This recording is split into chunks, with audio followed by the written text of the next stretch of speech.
అస్మద్గురుభ్యో నమ శ్రీమాత్రే నమ. అమ్మవారి దివ్యపాద పద్మాలకు నమస్కారం చేసుకుంటూ వీడియోలోకి వెళ్ళిపోదాం. రేపు 27వ తేదీన ఏకాదశి. అది కూడా 3 సంవత్సరాలకే ఒకసారి వచ్చేటటువంటి అత్యద్భుతమైన శక్తివంతమైన ఏకాదశి పద్మిని ఏకాదశి.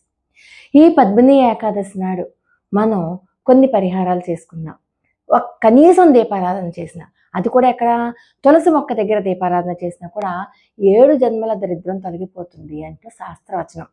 అయితే పద్మిని ఏకాదశిని ఎలా చేసుకోవాలి? ముఖ్యంగా ఆడవాళ్ళు ఉదయాన్నే బ్రాహ్మీ ముహూర్తంలోనే నిద్రలేచి ఇల్లంతా శుభ్రం చేసుకుని, ఎప్పుడైనా సరే మనం ఒక వ్రతం కానీ పూజ కానీ స్పెషల్గా చేస్తున్నప్పుడు ఇంటి గుమ్మానికి పసుపు రాసి కుంకుమ బొట్టు పెట్టుకుంటే చాలా మంచిది. అలా చేసుకున్నాక మీరు మరీ ముఖ్యంగా దేవుడి గదిలో మనం దీపారాధన చేసే సమయంలో అష్టదళ పాద పద్మ ముగ్గు, అది ఇంటి ముందు వేసుకున్నా ఇంటి లోపల వేసుకున్నా అది చాలా మంచిది. పద్మిని ఏకాదశి నాడు లక్ష్మీనారాయణుల ఇరువురిని కూడా పూజించాలి. మనం స్నానం చేసే నీటిలో చిటికెడు పసుపు కలుపుకున్న, ఈరోజు వీలైతే ఆకుపచ్చని వస్త్రాలు కట్టుకోండి, లేకపోతే పసుపు వస్త్రాలు కట్టుకోండి. అలాగే గురుబలం పెరుగుతుందన్నమాట. మనం స్నానం చేసే నీటిలో కాస్త పసుపు వేసుకుని తులసి దళాలు కానీ వేసుకుని స్నానం చేస్తే గురుబలం పెరుగుతుంది. మరి దీపారాధన విషయానికి వస్తే పిండి దీపారాధన చేయడం చాలా శ్రేష్టం.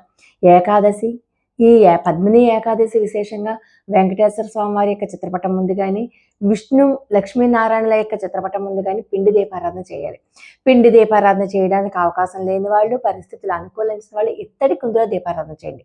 ఇత్తడి కుందులు అందుకన్నానంటే, ఇత్తడి ఎల్లో కలర్లో ఉంటుంది కదా, ఆవు నెయ్యి కూడా ఎల్లో కలర్లో ఉంటుంది కదా, అంటే గురుబలం పెరగడానికి చాలా మంచి రెమెడీ అనమాట. ప్రతిరోజు కూడా ఇత్తడి కుందులో ఆవు నెయ్యి దీపారాధన చేసినట్లయితే గురుబలం పెరుగుతుంది. అందుచేత ఇత్తడి కుందులో దీపారాధన చేయండి. అలాగే ఇంట్లో ఉన్నటువంటి ఆడవాళ్ళందరూ కూడా చక్కగా కాళ్ళకు పసుపు రాసుకోండి. అంతేకాదు, ఈరోజు ప్రతి ఒక్కళ్ళు కూడా వీలైతే పసుపు రంగు దుస్తులు కానీ ఆకుపచ్చ రంగు దుస్తులు కానీ వేసుకోండి. అంటే పసుపు రంగు దుస్తులు వేసుకుంటే శ్రేష్టం. మీరు పూజకు వాడే చోట పసుపు పువ్వులు పెట్టుకోండి. పసుపు పువ్వులతో అర్చన చేయండి. వెంకటేశ్వర స్వామివారి యొక్క చిత్రపటానికి కానీ, లక్ష్మీనారాయణుల చిత్రపటానికి కానీ తులసి దళాలు వేయండి. మరి నైవేద్యంగా ఏం సమర్పిస్తారు? ఏ మంత్రం చదువుకోవాలి అంటే, మనం ముందు ఆచమనం చేసి సంకల్పం చెప్పుకొని ధూపదీప నైవేద్యాలతో మనం పూజ చేసుకుంటాం కదా. మీరు పూజ చేసుకునేటప్పుడు ఏ మంత్రాలు రాకపోయినా పర్వాలేదు, విష్ణు సహస్రనామం చదువుకోండి. లేదంటారా ఓం నమో భగవతే వాసుదేవాయ అని చదువుకోండి. లేకపోతే అందరికీ గోవిందనామాలు వస్తాయి కాబట్టి చక్కగా గోవిందనామాలతో అర్చన చేసుకోండి. మీరు ఏ పూజ చేసినా ఈ ఏకాదశి నాడు మరీ ప్రత్యేకంగా తులసి దళాలతో పూజ చేసుకోవడం ఒకటి. అలాగే నైవేద్యాలు పానకము వడపప్పు చాలా శ్రేష్టం అనమాట. ఆ తర్వాత మీరు నైవేద్యాలు మీ ఇష్టం. పానకము, వడపప్పు, పసుపు రంగు పళ్ళు, అవి మామిడి పళ్ళైనా అరటి పళ్ళైనా సరే. మీరు నైవేద్యం పెట్టినప్పుడు నైవేద్యంలో 2 తులసి దళాలు వేసి నైవేద్యంగా పెట్టండి. అది చాలా మంచి ఫలితాన్ని ఇస్తుంది. అంటే తులసి దళాలు లేని నైవేద్యాన్ని స్వామి స్వీకరించరు అని చెప్పి అంటారు. అలాగే పసుపు కొమ్ములతో పూజ చేసుకోవడం కూడా మీకు చాలాసార్లు చెప్పాను. పసుపు కొమ్ములతో పూజ చేసుకోవడం కూడా బెస్ట్ రెమెడీ అనమాట గురుబలం పెరగడానికి.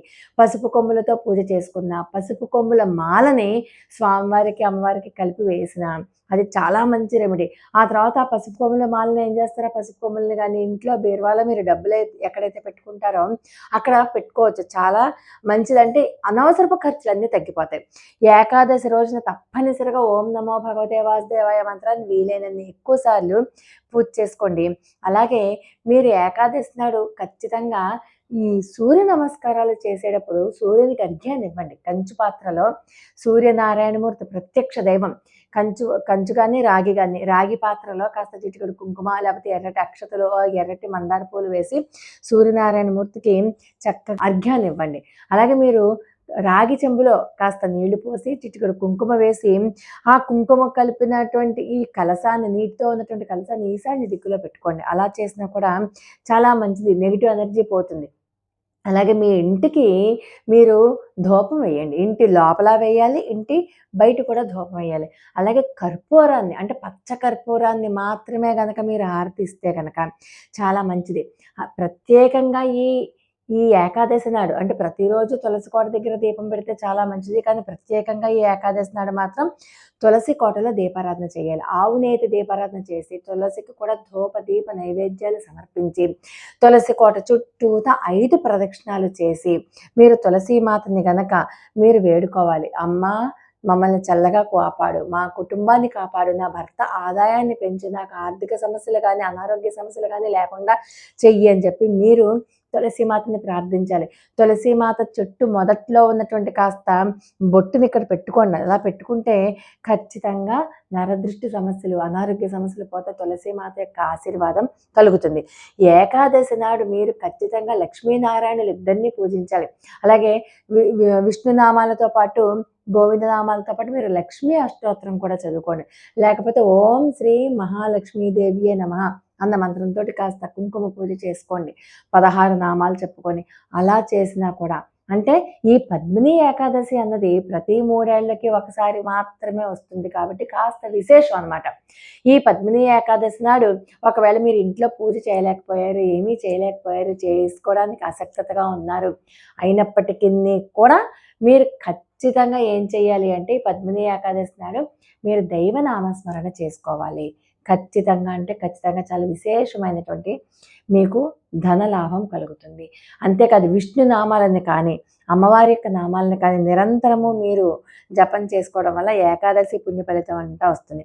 అయితే ఏకాదశికి ఉపవాసం ఉంటే చాలా మంచిదే. కానీ ఉపవాసం ఉండలేని వాళ్ళు ఒక పూట భోజనం చేయండి, మద్య మాంసాలకు దూరంగా ఉండండి, బ్రహ్మచర్యం పాటించాలి, భూశయనం చేస్తే చాలా మంచిది. అలాగే ఎటువంటి నిషిద్ధమైనటువంటి ఆహారాలు అంటే ఉల్లి వెల్లుల్లి ఉన్నటువంటి ఆహారం తీసుకోవద్దు, సాత్వికమైనటువంటి ఆహారాన్ని మాత్రమే తీసుకోండి. వీలైతే శివాలయానికి వెళ్ళి తెల్ల కన్నీరు పూలని సమర్పించండి, అభిషేకం చేసుకోండి. అప్పుల సమస్యతో బాధపడేవారు మీకు ఇంట్లో ఉన్నటువంటి లక్ష్మీదేవికి తామర పువ్వులతో మీరు అర్చన చేసుకోండి. ఓం శ్రీ కమలాత్మికాయ నమః, ఓం శ్రీ కమలాత్మికాయ నమః అన్న మంత్రాన్ని చదువుతూ ఒక్కొక్క కమలాన్ని లేదా ఒక్కొక్క తామర పువ్వును అమ్మవారి పాదాల దగ్గర సమర్పించండి. అమ్మవారికి కూడా ధూపదీప నైవేద్యం ఇవ్వండి. అమ్మవారికి ప్రత్యేకంగా తెల్లటి పాలుని నైవేద్యంగా పెట్టండి. మీరు విష్ణుమూర్తి ఆలయానికి వెళ్తే కనుక ఖచ్చితంగా వెళ్ళండి, వెళ్ళి తులసిమాలను సమర్పించండి. అలాగే కొబ్బరికాయ కొట్టడం మాత్రం మర్చిపోవద్దు. అలాగే సాయంకాలం పూట 6-7 గంటల సమయంలో ప్రదోష సమయంలో అమ్మవారికి కుంకుమ పూజ చేసుకున్న, అది కూడా చేయలేకపోతే తులసి కోట దగ్గర మరియు మీ ఇంటి సింహద్వారానికి అటు ఇటు కూడా దీపారాధన చేసినా కూడా చాలా మంచి ఫలితం వస్తుంది. ఇంట్లో అంతా కూడా ధూపం వేయండి. కర్పూరంలో 2 లవంగాలు వేసి కాల్చి మరీ ఆ ధూపాన్ని ఇంట్లో అంతా చూపిస్తే కనుక నెగిటివ్ ఎనర్జీ అంతా పోతుంది. కాబట్టి ఈ రకంగా పద్మిని ఏకాదశి నాడు మనకి చేతనైనంత మీరు రావి చెట్టు చుట్టూతా ప్రదక్షిణ చేయొచ్చు, ఉసిరి చెట్టు చుట్టూతా ప్రదక్షిణ చేయొచ్చు, కనకధార స్తోత్రం చదవచ్చు.